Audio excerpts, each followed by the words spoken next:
Thanks for joining us on 6 Plus. I'm Lindsay Lippman. Here's what's in the news now. The man accused of killing 5 people in McGregor in 2022 will now be sent to a maximum security mental health facility as there is an agreement that he is incompetent to stand trial. Nicholas Jaimes Hernandez is now on a waiting list to get into a state mental facility. That could take 6 months to 2 years. And then he would have to go through more evaluation processes. A defendant needs a certification of competency to move forward in the judicial process. Jaimes Hernandez will be in the care of medical professionals who will work to restore competence. The case can proceed if the faculty eventually say he's fit to stand trial. But McLennan County District Attorney Josh Teton says the court will get the final say. The court also has the ability and the power, based on those reports and those evaluations, to extend that time if necessary.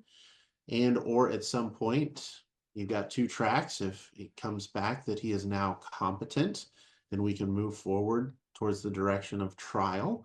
If he comes back as incompetent, then we can move forward with some type of additional commitment. This is a capital murder case that Jaimes Hernandez is facing as he's accused of killing 38-year-old Monica Delgado, 15-year-old Miguel Avila, 14-year-old Natalie Avila, 47-year-old Lorena Lori Aviles, and 20-year-old Natalie Aviles. The district attorney says the victims' families have been incredibly understanding and patient as they wait for justice. We'll stay on top of this case and keep you updated. Well, meanwhile, November 15th to December 15th, 6 News is partnering up with communities in schools of Greater Central Texas to collect new shoes for students in need.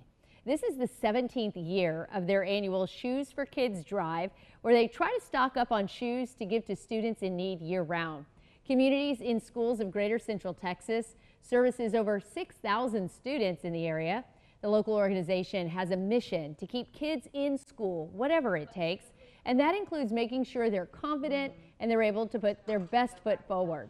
David Woodbury is a site coordinator for communities in schools of Greater Central Texas. He's been with the organization for 30 years and says over the last 3 decades, he hasn't seen the need for shoes necessarily grow, just become more visible. And the donation drive helps eliminate obstacles in a student's life. They need some shoes that are serviceable, and not just shoes to wear to school, but shoes so they can interact and do the things they have to do as a small child. Kids in elementary school do a lot of running and jumping and hopping and crawling. They need serviceable stuff, and they need stuff that's going to last them a while. 6 News will be in person at the Fort Hood Area Association of Realtors on November 20th. Your donations will benefit hundreds of kids across Central Texas school districts. For more information on how or where to donate to benefit students across Central Texas, just visit our website, kcentv.com. A 4-year-old girl in Central Texas is battling leukemia. Her name is Remy. She was diagnosed back in January, and she's going through long-term maintenance for 2 years. It's intensive and aggressive treatment for her, with spinal taps and sometimes swallowing 7 pills in one day. But she's putting up an incredible fight. Can you say hi, Remy? Hi. Meet 4-year-old Remy Wissinger, who spends many of her days inside hospital rooms. Our doctor pulled us into an empty room, and she ended up like sitting me and my husband down, and she was like, here's some tissues. She was diagnosed with leukemia right before her 4th birthday. We were heartbroken, you know, like you always think it's never gonna happen to you. Remy first started showing signs in November. We just thought it was like normal sickness. Took her to a bajillion and one doctors. In January, she wasn't getting any better. We would even like walk down like the end of our driveway, and she would sit down and she was like, I'm tired. After visiting several doctors, she saved Remy's life.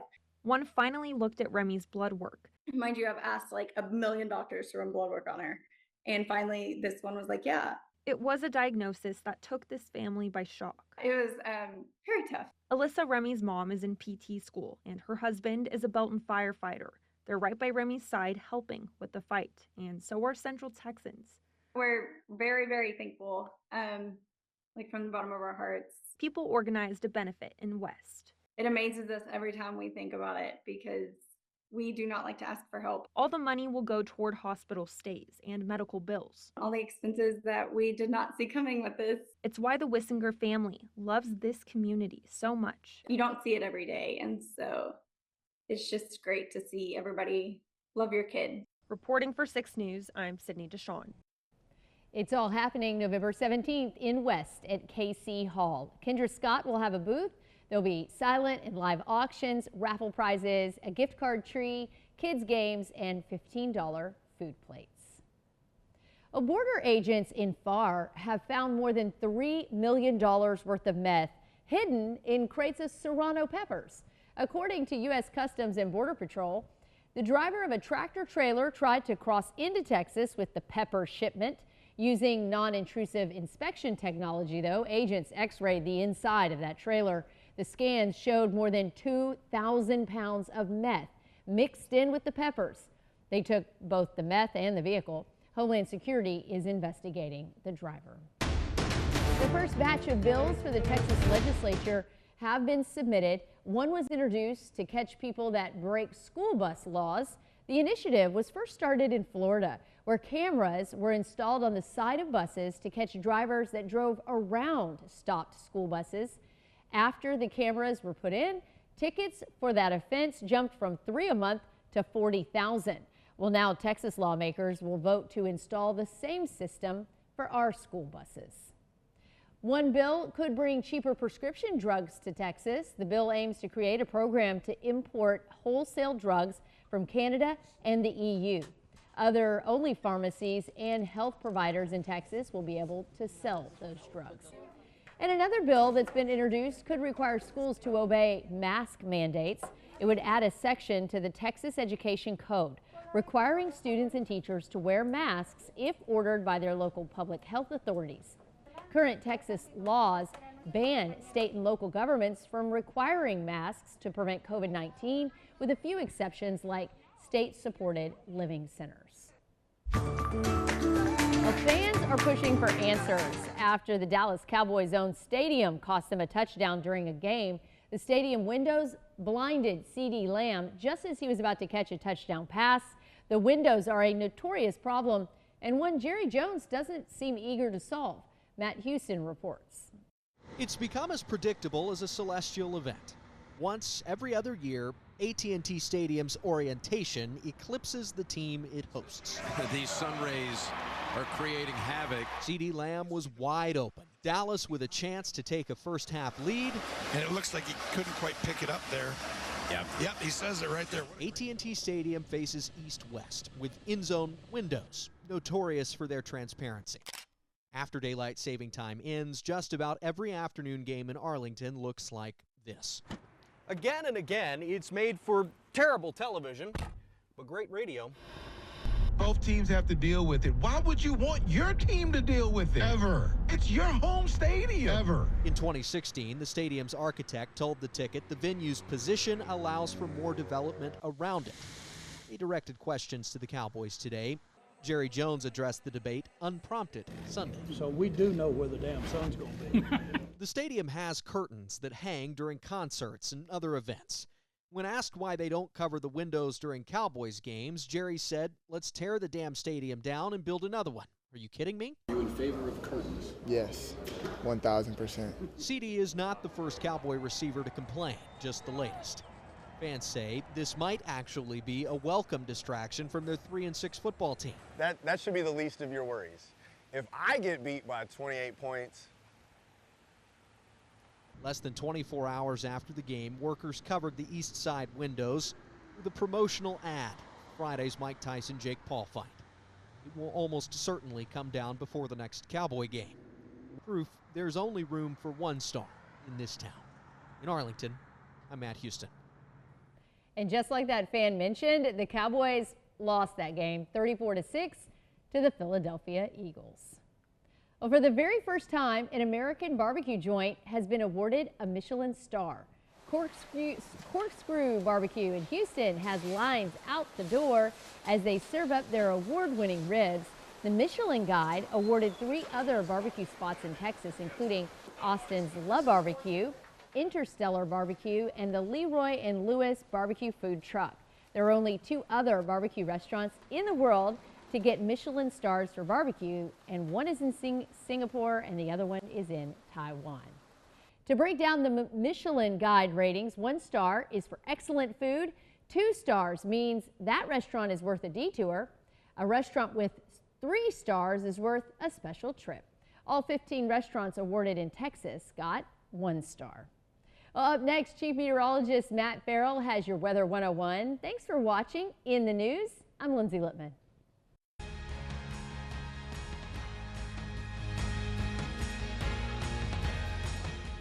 Hello everyone, Chief Meteorologist Matt Farrell here with another installment of Weather Impact 101. Today we'll be talking about a weather phenomenon that FEMA estimates costs Americans more than $1 billion each year. We're talking, of course, about hail. According to the Dallas Morning News, Dallas is actually the hardest hit city in Texas each year with an expected loss of over $100 million. Today we're going to talk about how hail forms and how those stones can reach some pretty extraordinary sizes. So how does hail form? Well, to get to the bottom of that, we have to first understand a little bit more about how clouds form. So when we talk about thunderstorms, what's happening is we get these rising air currents from the ground that rise up into the atmosphere.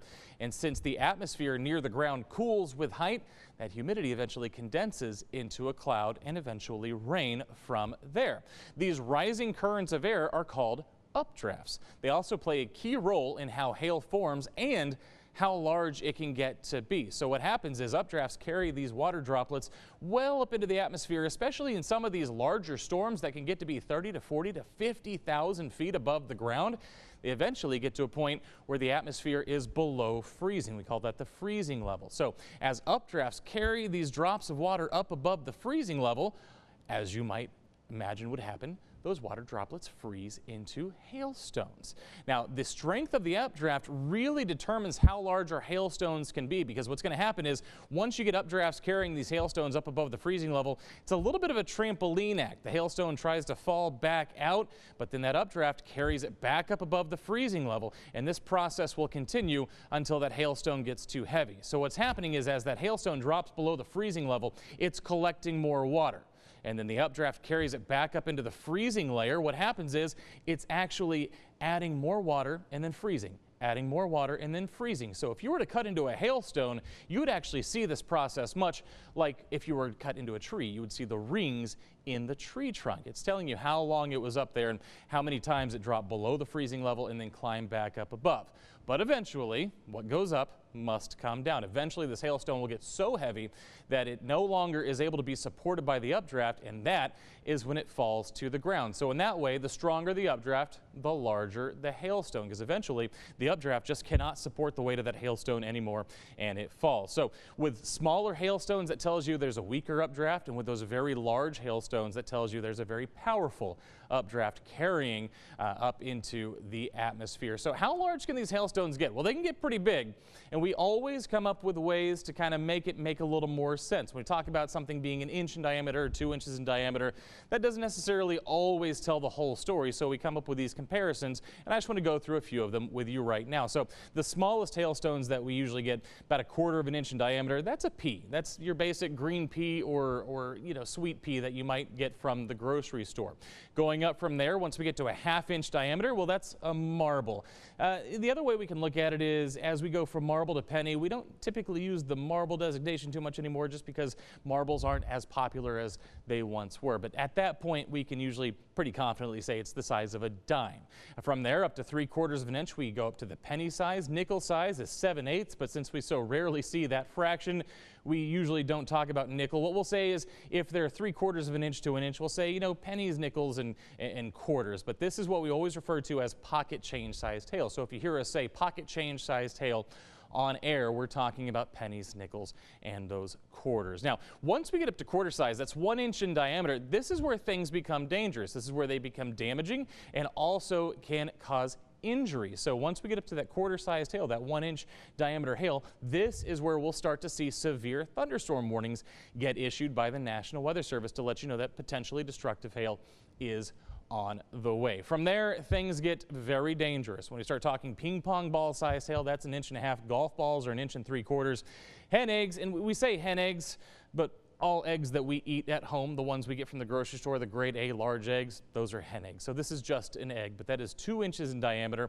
Once you start to get up to tennis ball sized hail, we're talking broken windshields, we're talking roof damage. We can get roof damage anywhere along here. It just depends on the severity and how much hail is falling. But once we get up to tennis ball sized hail, yeah, we're starting to talk about broken windshields, broken windows, and then baseballs. For my baseball players out there, you never think about the size of a baseball. 2.75 inches doesn't seem like a lot, but if you've ever held a baseball, you know that is a very large hailstone and can do a lot of damage.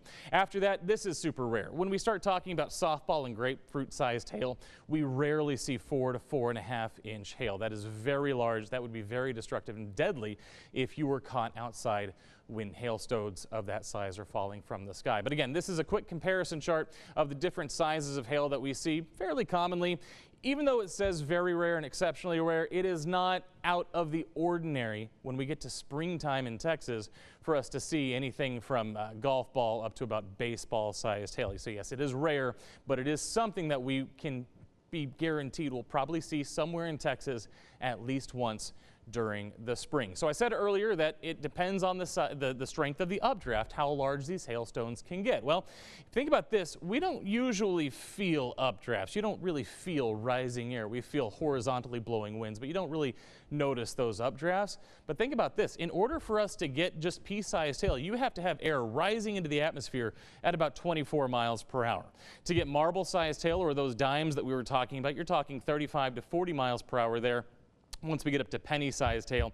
In order for us to get to quarter-sized hail, in order for us to get to that severe thunderstorm warning, you have to have air that is rising at 49 miles per hour to hold up those hailstones long enough for them to become the size of quarters. Once we start talking about these super rare events, tennis balls, baseballs, softballs, grapefruits, you're talking updraft speeds of anywhere from 77 to 81, all the way up to potentially 100 miles an hour there for grapefruit-sized hail. So think about that. That is, if those winds were blowing horizontally, we would absolutely notice that. But when we're talking about updrafts, it's rarely noticed, but it tells you sometimes how strong these storm systems can be and how much the temperature gradient, how much that temperature is dropping from the surface up into the cores of these storms. But that again is a look at the updraft speeds required to create hailstones of a given size. According to storm reports, the largest hailstone on record was found in South Dakota back in 2010. That was over 8 inches in diameter. That's a bowling ball, and it weighed almost 2 pounds. The heaviest hailstone on record actually fell in Bangladesh back in 1986, that coming in at 2.25 pounds. Now, unfortunately, there's not much that we can do to avoid hail damage outside, of course, of just quickly filing insurance claims and getting the damage repaired after the fact. Other than that, we just kind of have to endure it when it comes. That does it for another installment of Weather Impact 101. Be sure to binge all of our Weather Impact 101 segments on the free 6 Plus app on Roku, Apple TV, and Fire TV. Until next time, this is 6 News Chief Meteorologist Matt Farrell.